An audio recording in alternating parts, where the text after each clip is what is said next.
முதல்ல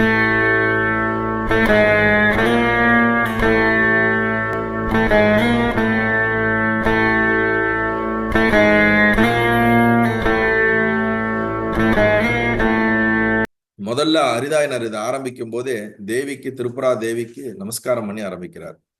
காரானந்த ரூபியாயும் ஜகத்தாகிய அற்புத சித்திரத்திற்கு கண்ணாடியாயும் விளங்கும் அகண்ட சின்மயான பரமேஸ்வரிக்கு நமஸ்காரம் அப்படின்னு.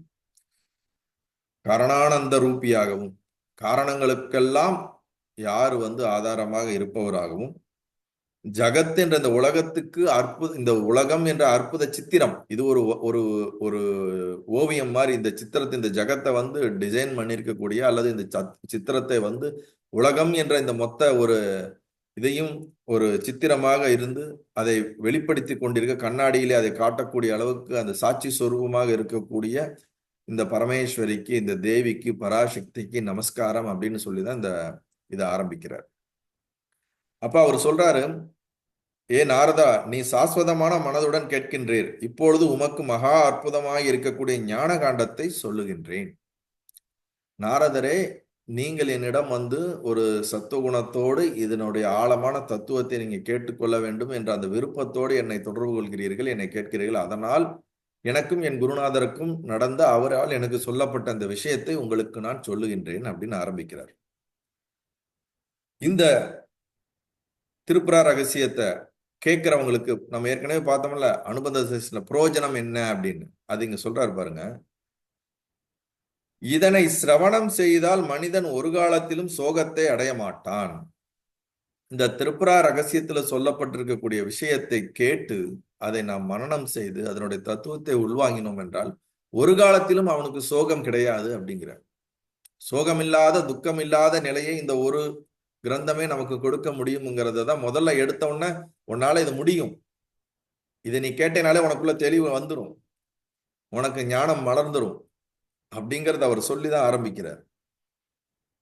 வைதீகம், வைஷ்ணவம், சைவம், சாக்தம் என்னும் விஞ்ஞானங்களை திருத்தமாக ஆலோசனை செய்து இந்த கிரந்தமானது தீர்மானம் செய்யப்பட்டிருக்கிறது. அந்த காலத்துல இருந்த பலவிதமான ஐடியாலஜி எல்லாத்தையும் ஆராய்ந்து அதிலிருந்து சாரத்தை எடுத்து, ஆக்சுவலி இந்த திரிபுரா ரகசியம் அத்வைத சித்தாந்தமான இந்த எல்லாம் ஒன்றுதான், இருப்பது ஒன்றுதான் என்ற அந்த தத்துவத்தை விளக்கும் விதமாகத்தான் இந்த நூல் இருக்கின்றது. அப்ப அவர் சொல்றாரு, தத்த குருவானவர் பார்கவனுக்கு உபதேசம் செய்யும் யுக்தி, அனுபவங்கள் பொருந்தியது மிகவும் வினோத ரகமானதுமாகிய இந்த ஞானத்திற்கு ஈடாக வேறு ஒன்றும் சுலபமாய் மனதில் ஏறாது. பரசுராமருக்கு உபதேசம் பண்ணக்கூடிய இந்த விஷயம் ரொம்ப எளிமையாக சொல்லப்பட்டிருக்கு. இது ஒருத்தருக்கு புரியாம இருக்கவே இருக்காது. பாமரனுக்கும் அனைவருக்கும் புரியும் மாதிரிதான் இந்த நூலானது எழுதப்பட்டிருக்கிறது அப்படின்னு சொல்ல வர்றார். எவனுக்கு ஞானம் உண்டாகவில்லையோ அம்மனிதனுக்கு கேவலம் பாக்கியம் இல்லாதவன் என்றே சொல்ல வேண்டும். இந்த நூலை படித்து யாருக்கு ஒரு ஒரு விவேகமோ, ஒரு வைராக்கியமோ, ஆத்ம ஞானமோ அவனுக்குள்ள மலரவில்லை என்றால் அவனுக்கு பாக்கியம் இல்லை. அவனை இதுல இருக்கக்கூடிய விஷயத்தை புரிஞ்சு கொள்ற அளவுக்கு அவனுக்கு அந்த ஒரு குடுப்பனை இல்லைன்னு நம்ம சொல்லுவோம்ல, புண்ணியம் இல்லை அப்படின்னு தான் சொல்லணும். ஏன்னா அவ்வளவு சிம்பிளிஃபைடா, எளிமையாக இதை நான் விளக்கி இருக்கிறேன் அப்படிங்கிறாரு ஆச்சாரியார்.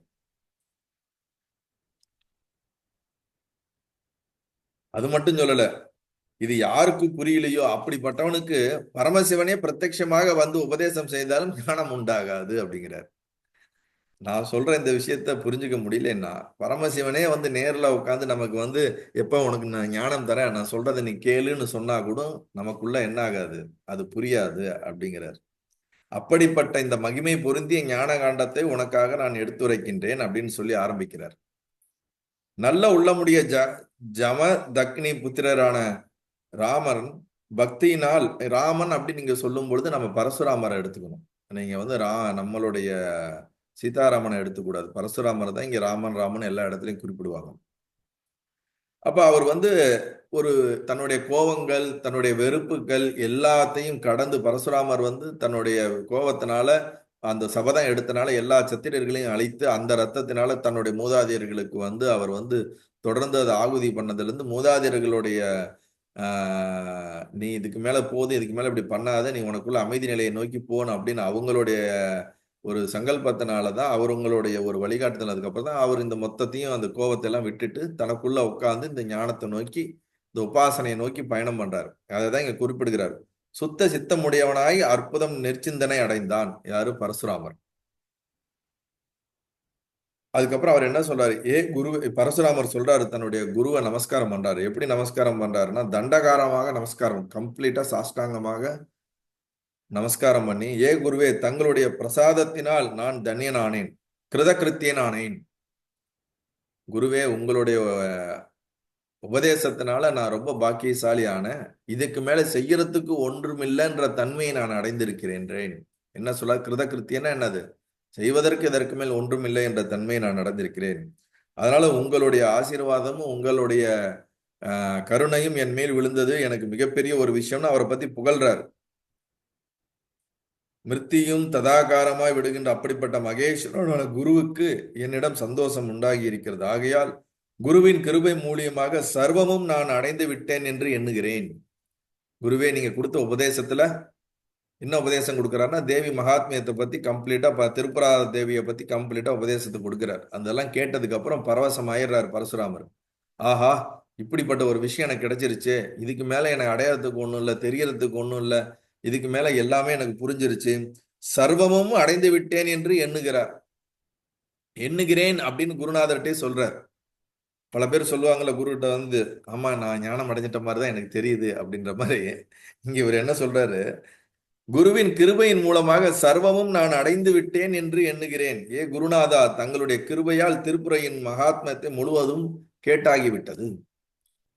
நீங்க சொன்ன உபதேசத்துல எல்லாமே எனக்கு கேட்டுட்டேன். இப்ப இந்த திருப்புரை தேவியவே நான் தொடர்ந்து தியானம் பண்றதுக்கு எனக்கு ஒரு வழி சொல்லுங்க. எனக்கு ஒரு உபாசனை கொடுங்க. எனக்கு ஒரு தீட்சை கொடுங்க. அந்த தேவியவே நான் நினைத்து நான் எப்பொழுதும் தியானத்தில் இருப்பதற்கு உண்டான ஒரு வழியை சொல்லுங்கள் அப்படிங்கும்போது, குருவே, கிருபையின் அடியேனுக்கு விளக்க வேண்டும் என்று விண்ணப்பிக்கின்றேன். இந்த பிரகாரம் பிரார்த்திக்கப்பட்ட தத்த குருவானவர் திருப்புரையின் உபாசனையை தகுந்த நல்ல சிரத்தையுடன், பக்தியுடன், யோகியத்தையுடன் இருக்கக்கூடிய பார்கவன் அப்படின்னா பரசுராமர் என்ற அர்த்தம் அவருக்கு சொல்றார். அப்ப பார்கவனுக்கு கிரமமாக தீட்சை செய்து வைக்கின்றார். அந்த உபாசனை இந்தந்த நித்தியமாக இந்தந்த உபாசனைகள்லாம் நீ செய்ய, பக்தி செலுத்த அப்படின்னு சொல்லி தேவி திருப்புரா தேவியின் மேல இருக்கக்கூடிய அந்த மகாத்மியத்தின் அடிப்படையில உபதேசித்து தீட்சை கொடுக்கிறார். அதன்படி அந்த தீட்சையை உள்வாங்கி அதன் சொன்ன அந்த நிமித்தங்கள் படி, அந்த நியமங்கள் படி கண்டினியூஸா இவர் என்ன பண்ண போறாரு? ஆரம்பிக்க போறார். அதுதான் என்னது? குருவின் வதனங்களிலிருந்து ஜமாத்தாக்கினியான பார்கவன், அதாவது தன்னுடைய தந்தையின் பேருடைய பையன் தான் சொல்லுவாங்க, அந்த பரசுராமர் கிரகித்து உள்ளத்தில் திருப்தியும் ஆனந்தமும் மதமும் அடைந்தவனாகின்றான். ஆஹா, எனக்கு ஒரு தீட்சை கிடைச்சிருச்சு. என்ன தீட்சை? உபாசன தீட்சை. தேவி மகாத்மிய உபாசன தீட்சை கிடைச்சிருச்சு. நான் அடைவதற்கெல்லாம் அடைஞ்சாச்சு. இதுக்கு மேல வந்து எனக்கு தெரியறதுக்கு ஒண்ணும் இல்லை. நான் அப்படியே தேவியை நினைச்சிட்டு என் காலத்தை ஓட்டிடுவேன் அப்படின்னு பரசுராமர் நினைச்சிருக்காரு போல இருக்கு. திருப்புரையின் உபாசனையை சாதிப்பதின் பொருட்டு ஸ்ரீநாதனால் அனுமதி கொடுக்கப்பட்டு குருவினோட அனுமதி பெற்று மகேந்திர பர்வத்திற்கு சென்றார். மகேந்திர பர்வம்னு ஒரு மலையில போய் சென்று அங்க தவம் பண்ண ஆரம்பிச்சிட்டார். தவம்னா என்னது? தேவியின் மீது அந்த மனதை அதிலேயே வந்து சமாதானப்படுத்துறார், ஏகாகிரகம் கொண்டு வரார். ஒரு வசதியை அவ்விடத்தில் சுபமும் மிகவும் மனோகரமானதுமாகிய ஒரு வசதியை உண்டாக்கி 12 வருஷங்கள் நித்திய நைமித்திக பூஜை ஜபங்கள் செய்து கொண்டு சதா திருப்புரையின் உருவத்தை ஒன்றையே தியானம் செய்து கொண்டு உபாசனை பிரியராக இருந்தார். 12 வருஷம். நம்ம ஒரு 48 நாள் பண்ணுங்க, 21 நாள் பண்ணுங்கனாலே நிறைய கேப் விட்டுறோம் ஒரு பிராக்டிஸ் பண்றதுக்கு. 12 வருஷம் தொடர்ந்து திருப்புரா தேவியை வந்து தியானம் பண்றது, அந்த பூஜை பண்றது, என்ன நமக்கு நியமங்கள் கொடுக்கப்பட்டிருக்கோ செய்யணுமோ அதை தொடர்ந்து சின்சியரா ஸ்ரத்தையோட பரசுராமர் செய்கிறார். அதுல ஒரு முக்கியமான விஷயம் என்ன தெரியுங்களா? அப்படி செய்யறதுனால பலன் தான் இப்ப இங்க தெரியும். இவ்விதம் 12 வருஷ காலமும் 12 நிமிஷமாக போய்விட்டன.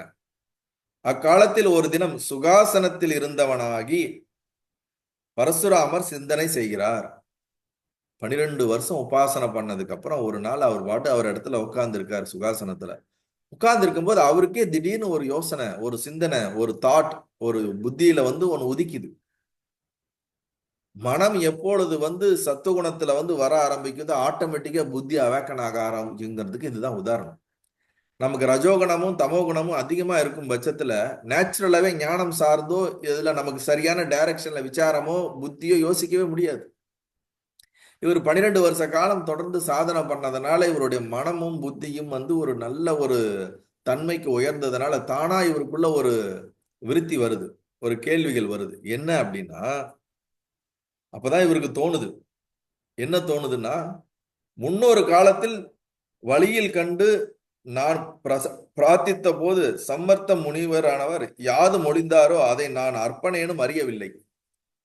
12 எவ்வளவு வருடத்துக்கு முன்னாடியோ தான் வழியில சந்திச்ச ஒரு முனிவர், ரிஷி. அவர் பேர் வந்து சம்வர்த்த முனிந்தரர். அவர்கிட்ட அப்ப வந்து பரசுராமர் அவர் சொன்ன உபதேசங்கள்லாம் கேட்டிருக்காரு. ஆனா அவர் சொன்ன உபதேசத்தை நான் இன்னும் அறியவே இல்லையே, நான் இன்னும் அது அனுபவம் ஆகவே இல்லையே, எனக்கு இன்னும் அது வந்து அவர் அன்னைக்கு ஏதோ நிறைய விஷயம் சொன்னாரு, அது நமக்கு இன்னமும் எக்ஸ்பீரியன்ஸ் ஆகலையே, நமக்கு புரியலையேன்னு இவருக்கு இப்பதான் தோணுது. அவர் என்ன சொல்றாரு? யாது மொழிந்தாரோ அதை நான் அர்ப்பணேனும் அறியவில்லையே, மறந்து விட்டேன். யாதொன்றை குருவினிடத்தில் வினாவினேன் என்பதே மறந்துவிட்டேன். அவர்கிட்ட நான் ஏதோ ஒரு என்னமோ கேட்டா அவர் ஏதோ பதில் சொன்னாரு. அந்த அந்த சாமிகிட்ட எதையோ போய்கிட்ட அவர் ஏதோ நம்ம சம்பந்தமே இல்லாம ஏதோ ஒண்ணு சொன்னாருப்பா. ஆனா அது நமக்கு அப்போ புரியல. ரொம்ப நாள் கழிச்சு அவர் இதைத்தான் சொன்னாரோன்னு எனக்கு அப்போ புரியுதுன்னு நம்ம சொல்ற மாதிரி, பரசுராமருக்கு அப்ப அவர் ஏதோ உபதேசம் கொடுத்தது புரியல. ரொம்ப வருஷம் கழிச்சு அவர் ஏதோ ஒண்ணு சொன்னாரு. அது என்னன்னு எனக்கு ஞாபகம் வரல. ஆனா அது ஒண்ணு ஏதோ ஒண்ணு சொன்னாரு. அது எனக்கு இன்னுமே எக்ஸ்பீரியன்ஸ் ஆகலன்னு இவர் யோசிக்கிறார். ஸ்ரீ குருவின் வாக்கியத்திலிருந்து திரிபுரா சக்தியின் மகாத்மியத்தை கேட்டிருக்கிறேன். சம்பந்த குருவிடமிருந்து ஜகத் சிருஷ்டி விஷயமாக நான் கேட்ட கேள்விக்கு அவர் சொன்ன சமாதானமானது என்னால் அப்பொழுது கிரகிக்கப்படவில்லை. அந்த முனிவர்கிட்ட இவர் கேள்வி கேட்டிருக்காரு, இந்த உலகத்தை பத்தின விஷயங்கள் எல்லாம், ஜெகத் சிருஷ்டியை பத்தின விஷயங்கள்லாம். அப்ப அவரெல்லாம் எனக்கு நிறைய பதில் சொல்லியிருக்காரு. ஆனா அந்த பதில் எதுவும் எனக்கு அப்ப கிரகிக்கப்படல. அப்ப அந்த குருவானார் என்ன சொல்லியிருக்காரு? அப்ப உனக்கு இன்னும் அதற்கான பக்குவம் வரவில்லை, நான் சொல்வதை புரிந்து கொள்வதற்கு அப்படின்னு சொல்லியிருக்காரு. சோ விட்டு நான் அப்பக்குவமான நிலையில் இருப்பதை அறிந்தவராகி முழுமையும் சொல்லாமல் நிறுத்தி விட்டார். அந்த குரு என்ன பண்ணியிருக்காரு? அந்த ரிஷி இவர் இன்னும் பக்குவ நிலை அடையல, இவர்கிட்ட போய் நம்ம உட்காந்துட்டு ஆத்மா கான்சியஸ்னஸ் பிரம்மம்னு சொன்னா இவர் எங்க புரிய போகுது? சிருஷ்டின்னு ஒண்ணு இல்ல, அது எல்லாம் ஒரு வந்து மித்யா ரூபம்னு சொன்னா எங்க புரிய போகுது? அவன் இன்னும் அந்த பக்குவத்தில் இல்ல. சரி இப்போ இன்னும் நிறைய பக்குவப்பட வேண்டியது இருக்குன்னு சொல்ல ஆரம்பிச்சுட்டு அவர் என்ன பண்ணிட்டாரு? இவனுக்கு இது சொல்லியும் பிரயோஜனம் இல்லை, புரிய போறது இல்ல, சரி அந்த ரகசியத்தை சொல்ல வேண்டாம்னு என்ன பண்ணிட்டாரு? அந்த குருவானவர் நிப்பாட்டியிருக்காரு. அது இவ்வுலகத்தின் போக்கு என்ன விதமென்று எனக்கு தெரியவில்லை. மகத்தான இந்த ஜகத்தின் ஆடம்பரம் எதிலிருந்து உண்டாயிற்று, எவ்விடம் இருந்து முடிகிறது, எவ்விடத்தில் முடிவடைகிறது? அப்பதான் இவருக்குள்ள ஒரு கேள்வி வருது, விசாரம் வருது. இந்த உலகம் எங்க இருந்து தோன்றுகிறது, இது எங்க முடிவடைகிறது அப்படின்னு இவருக்குள்ள தோன்றுது. இந்த ஜகத்தின் ஆடம்பரம் இது ரொம்ப ஒரு விஸ்தாரமான இப்படி இருக்குதே இந்த ஒரு உலகம், இது எங்க இருந்து தோன்றுது, எங்க இருந்து முடிவடைகிறது? சர்வத்தையும் எங்கனம் அஸ்திரமாகவே காண்கின்றேன். உலக விவகாரங்களே அழியா தன்மை உள்ளன போல தோன்றுகின்றது. இது என்ன காரணமோ தெரியவில்லை. இந்த உலகங்கள் எல்லாமே அழியவே அழியாது போல இருக்கு, எப்பவும் நிஜமா இருக்கிற மாதிரியே எனக்கு தோணுகிறதே அப்படின்னு அவர் சொல்றாரு. இந்த உலக விவகாரங்களை பார்க்கின்றேன், ஆச்சரியம். குருடன் தொடர்கின்றது போல உலகத்தில் எல்லோருடைய விவகாரங்களும் நடக்கின்றன. இந்த உலகத்துல உண்மைத்தன்மை என்னன்னு புரியாம எப்படி ஒருத்தர் குருடனை வந்து இன்னொரு குருடன் ஃபாலோ பண்ற மாதிரி எல்லாருமே நம்ம என்ன பண்றோம் ஏது பண்றோம்னு தெரியாம நம்மளுடைய விவகாரங்களை நம்ம அன்றாட வாழ்க்கைகளை நாம் நடத்தி கொண்டு இருக்கின்றோம் அப்படின்ட்டு இவருக்குள்ள அவர் யோசனை பண்ணிட்டு இருக்காரு. அதற்கு திஷ்டாந்தமாக என்னிடத்தையே எடுத்துக்கொள்ளலாமே. பரசுராமர் சொல்றார், அது உண்மைதான். நம்ம என்ன பண்றோம் ஏது பண்றோம் எதுக்கு வாழ்றோம் எங்க போறோம் நம்ம என்னைக்காவது யோசிச்சிருக்கோமா? காலையில இருந்து நைட்டு வரைக்கும் வருட கணக்கா நாட்கள் கணக்கா வார கணக்கா ஓடிக்கிட்டே இருக்கிறோம். கொஞ்சம் கூட நம்ம சுய சிந்தனைகள் நம்ம வந்து நம்மளை வந்து விசாரணை பண்றதே இல்லைங்கிறது தான் இங்க சொல்றாரு. அதுக்கு தன்னையே நான் உதாரணம் எடுத்துக்கொள்ளலாமே அப்படிங்கிறாரு. எதை வச்சு சொல்றாருன்னா, என்னுடைய இளம் பருவத்தில் என்ன நடந்தது என்று இப்போது எனக்கு ஞாபகம் இல்லை. நான் சிறு வயதுல ஏகப்பட்ட விஷயங்கள் பண்ணியிருக்கேன், ஆனா அது இப்போது எனக்கு ஞாபகம் இல்லை. நான் சிறு வயதில் இளம் வயதில் இருக்கும்போது வேறு விதமாக இருந்திருக்கின்றேன். ஆனால் இப்போது முதிர்ந்த நிலையில் இருக்கும்போது எனக்குள் நிறைய மாறுபாடுகள் நடந்திருக்கின்றன அப்படின்னு இங்க சொல்றாரு. இச்சமயத்தில் ஒரு விதமாய் என்னுடைய செயல்கள் மாறுதல் அடைந்து கொண்டிருக்கின்றன. ஆனா நான் எனக்கு சிறு வயதுல ரொம்ப கோபமாகவும் பழி வாங்கக்கூடிய உணர்வுல இருந்தேன். ஆனா இப்ப எனக்கு அந்த மாதிரி உணர்வுகள் இல்ல. நிறைய மாற்றங்கள் நடந்திருக்கின்றது.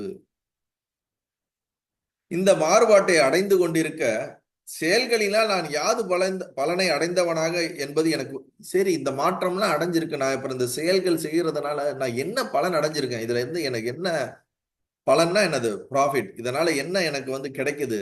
எனக்கு ஒண்ணும் அதுல புரியவே இல்லையே. 12 வருஷம் கழிச்சு உபாசனை பண்ணதுக்கு அப்புறம் இவருக்கு இந்த கேள்வி வருது. அதெல்லாம் என்ன பண்ணிட்டு இருக்கேன், ஏது பண்ணிட்டு இருக்கேன், எனக்கு ஒண்ணுமே புரியவே இல்லையே அப்படிங்கிற மாதிரி. அப்ப அவரே சொல்றாரு, பலத்தை அடைய வேண்டும் என்னும் உத்தேசத்துடன் மனிதர்கள் எந்தெந்த காலத்தில் எதெதன எவ்வாறு செய்கிறார்களோ அதனையே நலம் என்று எண்ணிக்கொள்கிறார்கள். நம்ம எல்லாருக்கும் ஏதோ ஒண்ணு தேவை. ஏதோ ஒரு பெனிஃபிட், ஒரு ப்ராஃபிட், ஒரு பலம் தேவை. ஒரு பலம்னா என்னது? ஏதோ ஒன்று தேடுகின்றோம். அதை வேண்டுங்கிறதுக்கோசரம் தான் மனிதன் ஒவ்வொரு காலகட்டத்திலும் அவன் விரும்பக்கூடிய எல்லா செயல்களையும் செய்து கொண்டே வருகின்றான். அது அவனுக்கு நல்லது என்று நினைத்து கொண்டு செய்கின்றான் அப்படிங்கிறார். அவர்கள் என்ன பலத்தை அடைகிறார்கள்? அவர்கள் என்ன பெனிஃபிட் அடைகிறாங்க? இவ்வளவு தூரம் அவர்கள் செஞ்சு என்ன பெனிஃபிட் அடைகிறார்கள்? ஆத்மாவுக்கு ஏதாவது சுகம் உண்டாகுதா? கண்டிப்பா கிடையாது. அப்ப என்னன்னு இவருக்குள்ள கேள்வி வருது. பலம் என்று யாதென்று ஆலோசனை என்று உலகத்தார் தாரணை செய்கிறார்களே, அதுதான் பலம். நமக்கு என்ன வேணுங்கிறதே தெரியாம நாம தொடர்ந்து எதையோ ஒண்ணு தாரணை பண்ணிட்டு இருக்கோம். ஏதோ ஒரு செயல்கள்ல மேல நம்ம கவனத்தை செலுத்தி பண்ணிக்கிட்டே இருக்கிறோம். அது அந்த செயல்களை செலுத்தி பண்றதுனால வர்றது என்னவோ அதை தான் அனுபவிச்சுட்டு இருக்குமே தவிர எக்ஸாக்டா நமக்கு என்ன தேவைன்னு நமக்கே தெரியல அப்படிங்கிறார். நான் அந்த பலனை பலம் என்று ஒப்புக்கொள்ள மாட்டேன். ஒரு பலனை அடைந்த பிறகு மனிதன் வேறொரு பலத்தில் இச்சை உள்ளாகிறான். ஒரு விஷயம் நம்ம நடக்கணும்னு ஆசைப்படுறோம், சங்கல்பம் பண்றோம், விருப்பப்படுறோம், அதை செய்யறோம். செஞ்சதுக்கு அப்புறம் அதுல இருந்து நமக்கு பெனிஃபிட் கிடைக்குது. ஆனா திருப்பி நம்ம மனம் வேற ஒன்றுல ஆசைப்படுது, வேறொரு பலத்தை நோக்கி போகிறது. இன்னும் அடுத்தடுத்த கட்டத்துக்கு நம் மனமானது வெளிநோக்கி ஓடிக்கொண்டே இருக்கிறதே அப்படிங்கிறத சொல்றாரு. அதுக்கு காரணம் என்ன அப்படிங்கும்போது, துக்கத்தின் அதாவது அது அதனை பலம் என்று சொல்லுதல் கூடும். அது யாதென்றால் துக்கத்தின் நாசம் அல்லது சுகத்தின் பிராப்தியே ஆகும். ஏன் இந்த செயல்களை மனிதன் தொடர்ந்து செஞ்சுக்கிட்டே இருக்கிறான்? எதனால இதை செஞ்சுக்கிட்டே இருக்கிறான்? தான் என்ன செய்கிறோம் என்று தெரியாமலே ஏதோ ஒரு செயல்களை ஈடுபட்டு கொண்டே இருக்கிறான். காரணம் என்னன்னா, துக்கத்தின் நாசம் சுகத்தின் பிராப்தியே ஆகும். நமக்குள்ள இருக்கக்கூடிய துக்கத்தை நாஸ்தி பண்ணணும், சுகத்தை பிராப்தி பண்ணணும். சுகம் எனக்கு வேணும், சுகம் எனக்கு வேணும். அந்த சுகத்தை வேட்கையாக கொண்டுதான் எல்லா செயல்களையும் மனிதன் செய்கிறான் அப்படிங்கிறார். கர்த்தர்வியம் சேசித்திருக்கிறது என்பதே துக்கங்களுக்கெல்லாம் மேலான துக்கம். அது இருக்கிற வரைக்கும் மனிதருக்கு துக்க நாசம் சுகப்பிராப்தியும் எப்படிதான் உண்டாக போகிறது? கர்த்தர்வியம் அப்படின்னா எனக்கு கடமைகள், எனக்கு பொறுப்பு இருக்கிறது, நான் செய்கிறேன் அப்படின்ற உணர்வும், என்னால் இதெல்லாம் செய்யப்படுகிறது, எனக்கு நிறைய கடமைகள் இருக்குது, எனக்கு நிறைய பொறுப்புகள் இருக்குது, நிறைய எனக்கு வந்து தேவைகள் இருக்குது. இந்த எண்ணமோ இந்த உணர்வோ இந்த விஷயங்கள் அவனுக்கு இருக்கிற வரைக்கும் எப்படி துக்கம் நாசமாகும், அவனுக்கு எப்படி சுகம் பிராப்தி ஆகும் அப்படின்னு ஒரு கேள்வி கேட்கிறாரு. தேகம் முழுவதும் தீயினால் தகிக்கப்பட்டவனுக்கு பாதத்தில் சந்தனம் பூசினால் எவ்விதம் இருக்குமோ அவ்விதம்தான் கர்த்தவிய சேஷம் இருக்கிறவன் சுகமடைவதும். உதாரணத்தை சொல்றாரு. தேகம் ஃபுல்லா இப்ப நீங்க தீப்புண் போட்டிருந்தா உடம்பு ஃபுல்லா தீப்புண் இருந்தா அந்த தீக்கு வந்து சந்தனமோ இதெல்லாம் வச்சோன்னு வச்சுங்களேன், அது நல்லா சில்லு குழு குழுன்னு இருக்கும். ஆனா அதுக்கு காலுக்கு மட்டும் வச்சா அந்த இடத்துக்கு மட்டும் கொஞ்ச நேரம் அது சில்லுன்னு இருக்கும். ஆனா அது முழுமையான சொல்யூஷன் கொடுக்க போறது கிடையாது. அதுபோல தான் யார் என்று தெரியாமல் அஞ்ஞானத்துல உழண்டு கொண்டிருக்கக்கூடிய நான் என்னுடைய கடமை, என்னுடைய பொறுப்பு அல்லது நான் இதை செய்கின்றேன் இந்த கர்த்தவியம்னு சொல்லக்கூடிய இந்த உணர்வோடு செய்யப்படுகின்ற எல்லாமே வந்து உள்ளுக்குள்ள ஆழமான ஒரு தீக்காயத்தோட அதுக்கு வெளியில சந்தனம் தடவர மாதிரியான ஒரு சுகத்தை தேடிக்கிட்டு தான் அலைகிறோம் அப்படிங்கிறார். உண்மையான சுகத்தை நாம் தேடுவதில்லை, உண்மையான சுகம் எங்க இருக்கிறது என்று நமக்கு தெரியவில்லை அப்படிங்கிறார். அம்பு பாய்ந்த மார்புடைய ஒருவனுக்கு அப்சர ஸ்திரியின் ஆலிங்கம் எப்படியோ அப்படித்தான் கர்த்தவியம் சேஷம் இருக்கின்றவன். அதாவது உடம்பு ஃபுல்லா போர்ல அம்பு பாஞ்சிருச்சு, அவனால நிக்க கூட முடியல. அப்ப வந்து ஒரு இந்த சொர்க்கலோக மங்கைகள் அப்ப ரிஷிகள்லாம் வந்து அந்த ஒரு ஸ்திரீ வந்து ஆலிங்கம் பண்ணா எப்படி அவனுக்கு என்னத்தை அதுல சுகத்தை அனுபவிக்க முடியும்? இப்பயே உடம்பெல்லாம் இந்த அம்பு தேய்ச்சிருக்குங்கும் போது, அது போல நமக்கு ஆழமான உள்ள இருக்கக்கூடிய துக்கத்தினை வந்து மறைக்கிறதுக்கு வெளியில ஏதேதோ இந்த சொற்ப சுகங்களான இந்த சின்ன சின்ன சுகத்தின் மீது நாம் நாட்டமிட்டு கொண்டு அதுல வாழ்ந்து கொண்டு அதுவே நமக்கு ஏதோ பெரிய விஷயம் கிடைச்ச மாதிரி நம்ம இருக்கிறோம் அப்படிங்கிறாரு இதுல. சோ கர்த்தவியம் இல்லாமல் உலகத்தில் யார் இருக்கிறார்களோ அவர்களே சுகபுருஷர்கள், பூரண ஹிருதயம் உடையவர்களும் மகாத்மாக்களும் தேகம் முழுமையும் குளிர்ச்சி உடையவர்களும் அப்படிப்பட்ட மகான்களே ஆவர். யார் ஒருத்தன் இந்த கர்த்தவியம்ன்ற இந்த உணர்வு அற்ற இருக்கிறார்களோ அவங்க தான் சுகபுருஷர்கள், மகாத்மாக்கள். அவர்களை தான் மகான்கள் அப்படின்னு சொல்லணும் அப்படிங்கிறார்.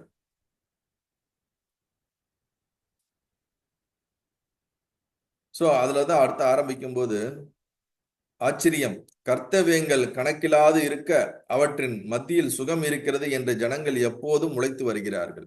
நமக்கு ஏகப்பட்ட கடமைகள், பொறுப்புகள், ஆசைகள், விருப்பு வெறுப்புகள், நிறைய சங்கல்பங்கள் இருக்கிற வரைக்கும் நமக்கு எப்படி அதற்கு நடுவுல சுகம் இருக்கிறது என்று ஜனங்கள் எப்பொழுதும் உழைத்து கொண்டு இருக்கிறார்கள். ஏகப்பட்ட ஆசைகள், ஏகப்பட்ட விருப்பு வெறுப்புகள், தேவைகளை வைத்துக்கொண்டு இதுல எப்படி ஒரு மனிதனால சுகத்தோட இருக்க முடியும்? ஆனா அதுக்கு நடுவுல தான் சுகத்தை தேடுறான் அப்படிங்கிறாரு. மனிதர்களுடைய இவ்விதமான அவிச்சார மகாத்மியத்தை நான் என்னவென்று சொல்வேன்? இந்த மனிதர்களை பார்த்து எனக்கு வியப்பா இருக்குது. அவங்களுக்கு அவ்விச்சாரம்னா என்னது? ஒரு விவேகமற்ற நிலை, அதாவது அவிவேகம் அப்படின்னு சொல்லுவோம். அதாவது புத்தி தெளிவில்லாத, அதாவது அறிவு இல்லாத ஒரு நிலை. அவர்களுக்கு என்ன நடக்கிறது என்று ஒரு முழுமையான புரிதல் இல்லாத, அறிவில்லாத மந்தத்தன்மையில் இருக்கக்கூடாது அவிவிச்சாரம். ஒரு ஏன் என்னன்னு ஒரு கேள்வி கேட்கறதுக்கு கூட தோணாம அப்படியே ஆட்டு மந்தைகளை போல நம்ம வாழ்க்கையை வாழ்ந்து கொண்டே இருக்கிறோம்ல, அதைத்தான் இங்க குறிப்பிடுகிறார். அளவிடப்படாத கர்த்தவிய கூட்டங்களான குன்றுகளை கடந்து சுகத்தை அடைய முயற்சிக்கிறார்கள். பிச்சை எடுப்பவனும் நாள்தோறும் உழைத்து வருகின்றான். இவர்கள் 2 பேருக்கும் நாம் தாம் விரும்பிய சுகத்தை அடைந்தவராக என்கிறார்கள். கிருதகிருத்தியர்களாய் விட்டோம் என்றும் எண்ணிக்கொள்கிறார்கள். இவ்விதம் விசாரமின்றி எந்த மார்க்கத்தில் எல்லோரும் செல்கிறார்களோ அதிலிருந்தே நானும் இந்நாள் வரை நடந்து கொண்டிருக்கிறேனே. அவரையும் விடல. இப்படிதான் மக்கள் எல்லாம் போயிட்டு இருக்காங்க வாழ்க்கையில, உலகத்துல. எதுக்கு வாழ்றான், ஏன் வாழ்றான், என்னன்னு தெரியல. எல்லாம் இப்படி போறாங்களா, நம்மளும் அப்படியே போலாம். இந்த மாதிரி தானே நானும் வாழ்ந்துகிட்டு இருந்தேன் அப்படின்னு பரசுராமரே அவரையே சொல்றார். குருடன் பின் குருடன் செல்வது போல செல்கிறேன். எல்லாரும் ஒரு பிளைண்ட் பர்சனை ஃபாலோ பண்ற மாதிரி நானும் ஃபாலோ பண்ணிக்கிட்டே இருக்கிறேனே. அவிவிச்சார புத்தியுடன் சென்றது இம்மட்டும் போதுமானது. போதும்பா, எனக்கு புத்தி இல்லாம இவ்வளவு நாள் இந்த விஷயத்துல நான் பட்டு உலண்டு கிளண்டு எதையோ பண்ணது போதும். இதுக்கு மேல நான் இப்படி போக மாட்டேன் அப்படின்னு ஒரு முடிவுக்கு வரார். மறுபடியும் தயாநிதியாய் இருக்க குருவிடம் இருந்து சென்று குருவாக்கியத்திலோ ஏறி அறிய வேண்டியவற்றை அறிந்து சந்தேகமாகிய சமுத்திரத்தை தாண்டவிருக்கின்றேன். அப்ப இவருக்கு புரிஞ்சிருச்சு, நம்ம ஏதோ நமக்குள்ள ஒரு இன்னமும் ஒரு குறை உணர்வு இருக்குது, நமக்கு இன்னும் முழுமைத்தன்மை அடையல. ஆனா அவர் என்ன ஃபர்ஸ்ட் 12 வருஷத்துக்கு முன்னாடி சொல்லிட்டு வந்தாரு, குருவே நான் அடைய வேண்டியதை அடைந்து விட்டேன், கிருதகிருத்தியன் ஆகிவிட்டேன், நான் கேட்க வேண்டியதெல்லாம் கேட்டு விட்டேன், இதற்கு மேல் நான் தண்ணியனானே, நான் மலை மேல் சென்று நான் யாகம் அமைதியாக இருக்க போகிறேன், உபாசனை செய்ய போறேன் போட்டு 12 வருஷம் கழிச்சு ஏதோ என்கிட்ட குறைவா இருக்கு. இந்த உலகத்துல பார்க்கும்போது எல்லாரும் ஏன் ஓடுறாங்க, எதுக்கு ஓடுறாங்கன்னு தெரியல, நானும் அதே மாதிரி செயல்களை செஞ்சுக்கிட்டு இருக்கேன், அப்ப என்னமோ மிஸ் ஆகுது. அப்ப உடனே அவருக்கு என்ன தோணுது, குருவோட ஞாபகம் வருது. சரி, நம்ம போய் நம்ம குருவிட்டே மீண்டும் இதுக்கான விடையை கேட்போம், கேள்விகளை கேட்டு நம்மளோட சந்தேகங்களை தீர்த்து நம்மளை தெளிவாக்கிக்குவோன்னு அவருக்கு தோணி இருக்கு. நல்ல நேரத்துல அந்த நேரத்துல குரு இருக்கிறார். நம்மளாம் எப்ப போய் தோண்டி நமக்கு தோன்ற நேரத்துல குரு இருக்கணும். குரு இல்லாட்டி என்ன பண்றது? சுபமான உள்ளத்தை உடைய ஜமதாக்னியின் இவ்வாறு ஆலோசனை செய்து சீக்கிரத்தில் குருவை தரிசிக்க பண்ண வேண்டும் என்னும் கொள்கையுடன் அந்த மலையிலிருந்து குரு இருக்கக்கூடிய இடத்துக்கு அவரு என்ன பண்ணிடுறாரு, கிளம்பிடுறாரு. குருவை பாக்குறாரு. குருவை சாஷ்டாங்கமா நமஸ்காரம் பண்றாரு. அவருடைய பாதத்தை தொட்டு நமஸ்காரம் பண்ணி வந்தனம் பண்றாரு. உடனே குரு தத்தாத்திரேயர் என்ன சொல்றாரு, அவனை நோக்கி சொல்கிறார், ஏ குழந்தாய் எழுந்திரு, உன்னை பார்த்து அநேக நாட்கள் ஆகிவிட்டனே, உன்னுடைய விற்த்தாந்தங்களை சொல். விற்த்தாந்தம் என்ன பண்ணிருக்க, என்ன பண்ணிட்டு இருக்க, பிணிகள் எந்த இருக்கிறாயா? குரு சொன்னபடி பரசுராமன் எழுந்திருந்து அவர் காண்பித்த ஆசனத்தில் அமர்ந்து கொண்டு பிரசன்னனாக அஞ்சலி செய்த கைகளுடன், ஸ்ரீ குருவே, கருணை கடலே, தங்களுடைய கிருபையினால் நான் நன்றாக இருக்கிறேன், எனக்கு உடம்பு நல்லா இருக்கு, எல்லாமே நல்லா இருக்கு, ஆனா எனக்கு ஒரு சந்தேகம் இருக்கிறது அப்படின்னு சொல்லி அவருடைய சந்தேகத்தை கேட்க ஆரம்பிக்க போகிறார். அவர் என்ன சொல்றாரு, அடியனுக்கு இருதயத்தில் சிறிது காலமாக சில சம்சயங்கள், சில சந்தேகங்களை தான் சம்சயங்கள் சொல்ல, சம்சயங்கள் இருக்கின்றன. அதன் உங்ககிட்ட நான் தங்களை வினவ வேண்டும் என்று ஆசை கொண்டு இருக்கின்றேன். உங்ககிட்ட அதை கேட்டா நீங்க தெளிவு கொடுப்பீங்கன்னு நினைக்கிறேன் அப்படின்னும். அதை கேட்ட உடனே தத்தாத்திரே பார்கவனுடைய வசனங்களை கேட்டவுடன் சந்தோஷம் உடையவராய் அவனிடம் பிரீத்தியுடன், ஏ பார்கவா, நீ கேட்க வேண்டிய விரும்புகளை கேட்டுக்கொள். எப்பயுமே ஒரு குருவுக்கு சீடன் கேள்வி கேட்டா சந்தோஷமா இருக்கும். அப்பா இப்படியா வாயை திறந்து ஏதாவது கேட்கிறானே. ஏன்னா அவன் அவன் யோசிக்க ஆரம்பிக்கிறான். அவனுக்குள்ள ஏதோ ஒண்ணு தெரியுது. ஏதோ ஒரு சந்தேகம் இருக்குது. அந்த கேள்வி கேட்க வரும்போது ரைட் அவனுக்குள்ள ஒரு தெளிவு ஏற்படுவதற்கான ஒரு வாய்ப்புகள் ஏற்படுது இல்ல அப்படிங்கும்போது குருவுக்கு ஒரு சந்தோஷமா இருக்கும். அததான் இங்க தத்தாத்திரேயரும் சொல்றாரு. பரசுராமருடைய வசனங்களை கேட்டு சந்தோஷம் உடையவராகி அவனிடத்தில் பிரீத்தியுடன் அன்போட உனக்கு என்ன கேள்வி எல்லாம் இருக்குதோ கேளுப்பா, அதுக்கு நான் என்ன பண்றேன் பதில சொல்றேன் அப்படிங்கிறார். உடனே பரசுராமர் என்ன பண்றார், மகிழ்ச்சி அடைந்து கேள்விகளை கேட்க ஆரம்பிக்கிறார். இதுதான் இதோட முதல் அத்தியாயம் முடிகிறது. பார்கவ பிரசனம். மொத்தம் 21 அத்தியாயங்கள் இருக்கிறது. இப்ப முதல்ல வந்து பரசுராமர் வந்து குருவை சந்திச்சு அவர்கிட்ட தன்னுடைய கோரிக்கைகளை எப்படி அர்ஜுனன் வந்து கிருஷ்ணர்கிட்ட வந்து தன்னுடைய சந்தேகங்களை கேட்டாரு. ராமர் வந்து வசிஷ்டர்கிட்ட வந்து எப்படி தன்னுடைய சந்தேகங்களையும் மனக்குமுறல்களையும் வெளிப்படுத்தி ஞானத்தை பெற்றாரோ அதே போல பரசுராமர் வந்து தத்தாத்திரேயர்கிட்ட வந்து தன்னுடைய கேள்விகளையும் சந்தேகங்களையும் வெளிப்படுத்த இருக்கின்றார். நல்லதே நடக்கட்டும். Blessings.